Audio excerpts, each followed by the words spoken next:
नमस्कार दोस्तों, स्वागत है आपका लर्न विद अंजू चैनल में।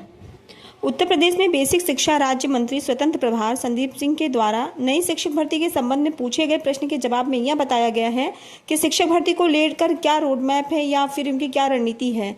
इस पर उन्होंने साफ दो टूक में जवाब दे दिया। उन्होंने कहा है कि शिक्षक भर्ती करने का अभी तक कोई प्रस्ताव नहीं है। अभी स्कूलों का मर्जर चल रहा है। मर्जर पूरा होने के बाद जो स्थिति बनेगी उसके अनुसार निर्णय लेंगे। भविष्य की बात अगर आज हम लोग प्रोडिक्ट करें तो जब तक ये सरकार सत्ता में है शिक्षक भर्ती की दूर दूर तक आस नहीं दिख रही है। इसके पीछे का रीजन मैं आपको बताती हूँ। आप अपने स्क्रीन पर दिनांक 13 जुलाई 2025 का रायबरेली से प्रकाशित एक न्यूज़पेपर आर्टिकल देख पा रहे होंगे। स्कूल दूर हुए तो बच्चे मजबूर हो गए। यहाँ पर देखिए, स्कूल जाने के बजाय घर बैठ गए 9 बच्चे। किरली में 2 स्कूलों का विलय रास्ते में है। हाईवे बदली ग्राम सभा दूरी तो हो गई 4 किलोमीटर। 13 में से महज 5 दूसरे विद्यालय में शिफ्ट हुए बच्चे। तो ये सभी कारण हैं। और जमीनी स्तर पर अगर आप देखें तो आधे से भी कम बच्चे हैं जो नए विलय वाले स्कूल में पहुंच रहे हैं। वहीं पर बरेली से खबर प्रकाशित हुई है। आप अपने स्क्रीन पर देख पा रहे हैं कि पेयरिंग वाले स्कूलों में जाने का कोई छात्र नहीं हो रहे हैं तैयार। यहाँ पर देख लीजिए, छात्रों और अभिभावकों को जानकारी तक नहीं है कि स्कूल पेयर हो चुके हैं। वहीं पर लखनऊ से प्रकाशित एक न्यूज़पेपर आप अपने स्क्रीन पर देख पा रहे होंगे। मलिहाबाद के 200 से अधिक बच्चों ने छोड़ा स्कूल। यहाँ पर आप देख सकते हैं कि मलिहाबाद में इतने बच्चों ने बनाई स्कूल से दूरी। यहाँ पर अलग अलग स्कूल का नाम लिखा गया है। सरतपुर में 32 बच्चे नहीं जा रहे हैं, चांदपुर में 29 बच्चे नहीं जा रहे हैं। इसी तरीके से मिलाकर के टोटल 200 से अधिक बच्चों ने स्कूल छोड़ दिया है। तो जो दावे किए गए हैं थे कि हम बेहतर से बेहतर सुविधा देंगे, क्लस्टर बनाएंगे, ये सारी चीज़ें, वो बातें केवल हवा हवाई निकली। जमीनी धरातल पर हकीकत इसके जस्ट उलट है। अभिभावक जो है अपने बच्चों को भेजने को तैयार नहीं है, क्योंकि पहले ये कहा गया कि परसेप्शन ये बनाया गया कि बीच में हाईवे अगर आ रहा है तो उस विद्यालय को मर्ज नहीं किया जाएगा। अगर विद्यालय 1 किलोमीटर से ज़्यादा दूरी पर है, 2-3 किलोमीटर, तो उसको मर्ज नहीं किया जाएगा। अगर अभिभावक संतुष्ट नहीं है तो उसको मर्ज नहीं किया जाएगा। अगर टीचर संतुष्ट नहीं है तो उसको मर्ज नहीं किया जाएगा। सब कुछ चीज़ों की अनदेखी करते हुए, अभिभावकों और शिक्षकों के प्रधानाध्यापकों की सहमति न रहते हुए भी जबरदस्ती ये मर्जर की प्रक्रिया चल रही है, जिसकी वजह से एक एक विद्यालय से सैकड़ों की संख्या में बच्चे जो हैं वो एक तरीके से दूसरे विद्यालय में जाने से वंचित हो रहे हैं।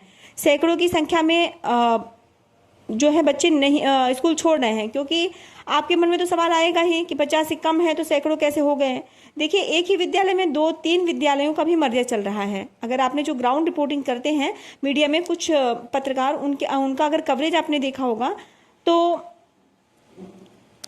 सिर्फ दिन और रात सरकार के फैसले के समर्थन में बात करते हैं जो मीडिया वाले, कि जो हो रहा अच्छा हो रहा है। लेकिन सच्चाई जस्ट इसके उलट है। अगर सच्चाई आप देखेंगे तो सच्चाई कुछ और है। तो वहाँ पर आपको दिखेगा कि एक ही विद्यालय में 3-4 विद्यालयों का मर्जर किया जा रहा है।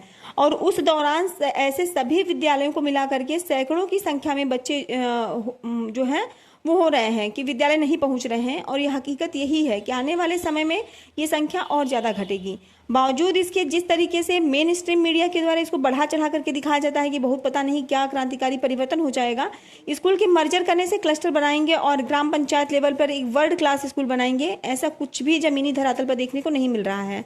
वर्ल्ड क्लास स्कूल बना ही देंगे, अगर बच्चे ही ना आए तो फिर वर्ल्ड क्लास स्कूल का मतलब ही क्या रहे। हम ये सुविधा क्यों कर रहे हैं? बच्चे की शिक्षा सुलभ कराने के लिए कर रहे थे। हालत ये हो गई है कि बच्चे के अभिभावक तक भेजने को तैयार नहीं है। आप सोचिए कि 3 से 4 किलोमीटर अगर कोई गरीब परिवार से है तो बच्चे ग्रामीण के स्कूल में खुद से चले जाते थे, लेकिन अभिभावक भी चला गया काम पर तो फिर स्कूल से कौन लाएगा। और जहाँ तक बात है कि ट्रांसपोर्टेशन की, तो सुविधा देने के लिए खुद सरकारी शिक्षक ही इसकी पोल खोल रहे हैं।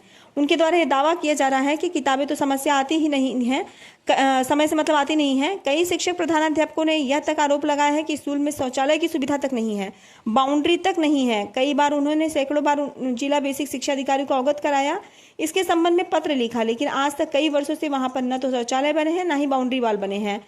तो जब ये बेसिक नीड्स आप पूरी नहीं कर पा रहे हैं तो क्या गारंटी है कि आप ट्रांसपोर्टेशन की सुविधा दे देंगे। ये सिर्फ हवा हवाई बातें हैं जिसका जमीनी धरातल पर से कुछ लेना देना नहीं है। तो यह जो छात्रों की संख्या है ये भविष्य में और ज़्यादा घटेगी। और वैसे ही अगर अभी आप देखेंगे तो छात्र शिक्षक अनुपात जो है वो मानक से नीचे जा चुका है, क्योंकि ये शिक्षा मित्रों को उसमें काउंट करते हैं। और जब छात्र शिक्षक और घटेंगे मतलब छात्रों की संख्या घटेगी और शिक्षक घटेंगे नहीं, क्योंकि उनको तो अपनी नौकरी करनी है। तो उन्हें कहीं ना कहीं पर आप डिले कर दीजिए देंगे ये, तो वो तो जाएंगे ही ज्वाइन करने।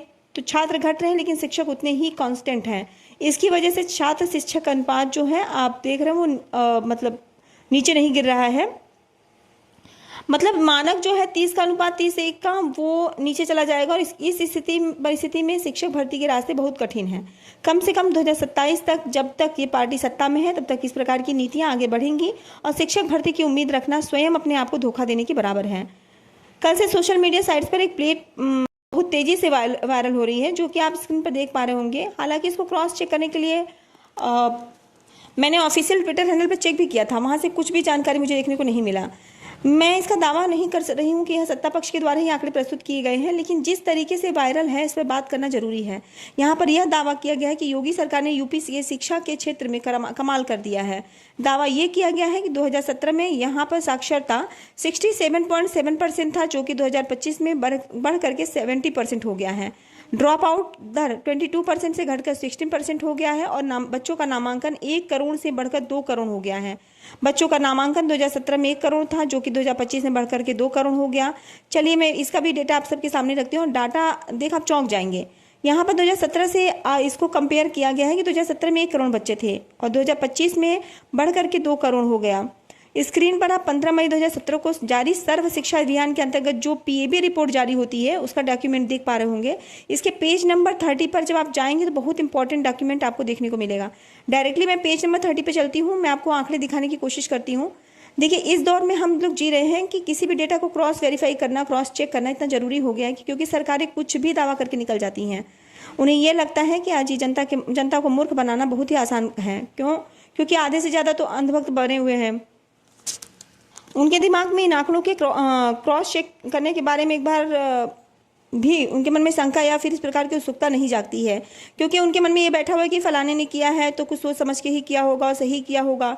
देखिए, 2017 के पीएबी रिपोर्ट, ये सरकारी आंकड़े हैं। राज्य सरकार और केंद्र सरकार की मदद से ये पीएबी रिपोर्ट पब्लिश की जाती है। 2017 में यह बताया गया कि प्राइमरी स्कूल, देखिए पीएस टीचर लिखा हुआ है, सैंक्शन पोस्ट देख सकते हैं, वर्किंग देख सकते हैं और वैकेंसीज देख सकते हैं। 2017 में यह बताया गया कि प्राइमरी स्कूल में और प्राइमरी हेड टीचर को मिला करके, जिसे प्रिंसिपल बोलते हैं, मतलब प्राइमरी टोटल की अगर हम लोग बात करें तो यहाँ पे जो सैंक्शन पोस्ट थे वो 5,98,369 थे। आंकड़े ध्यान से देख लीजिए, 5,98,369। राउंड फिगर कर दें तो मोटा मोटी ये 6 लाख के आसपास हैं, जिसके सापेक्ष वर्किंग टीचर्स की संख्या जो थी वो 4,184 थी।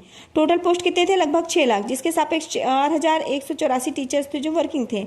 ये 2024 में तो विधानसभा में प्रश्न का जवाब दिया गया बेसिक शिक्षा मंत्री के द्वारा। उनके खुद के स्टेटमेंट हैं और यह विधानसभा के पोर्टल पर रखा गया है, तो ये सरकार खुद का आंकड़ा है। मैं अपनी तरफ से कुछ भी डेटा प्रस्तुत नहीं कर रही हूँ। इनमें यह दावा किया गया कि प्राथमिक विद्यालयों में शिक्षकों की कुल स्वीकृति संख्या जो है वो 4,78,066 है। स्वीकृत संख्या जो है वो 4,17,866 है।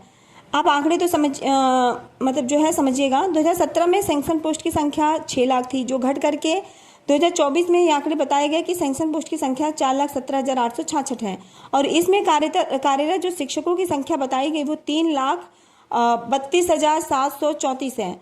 अब आप सोचिए कि 2017 में जहां पर कार्यरत शिक्षकों की संख्या वर्किंग टीचर की संख्या से 41,000 थी और 2025-24 में ये आंकड़े घट करके 3,32,734 हो गई है। और उस समय भी शिक्षा मित्र थे और आज भी शिक्षा मित्र हैं। शिक्षा मित्र को काउंट नहीं किया जाता है पीएबी की रिपोर्ट में। अब आप सोचिए कि 1 करोड़ बच्चे पढ़ रहे थे तो उनको पढ़ाने के लिए 41,000 टीचर थे। आज 2 करोड़ बच्चे पढ़ रहे हैं, उनको पढ़ाने के लिए 3,32,734 टीचर हैं।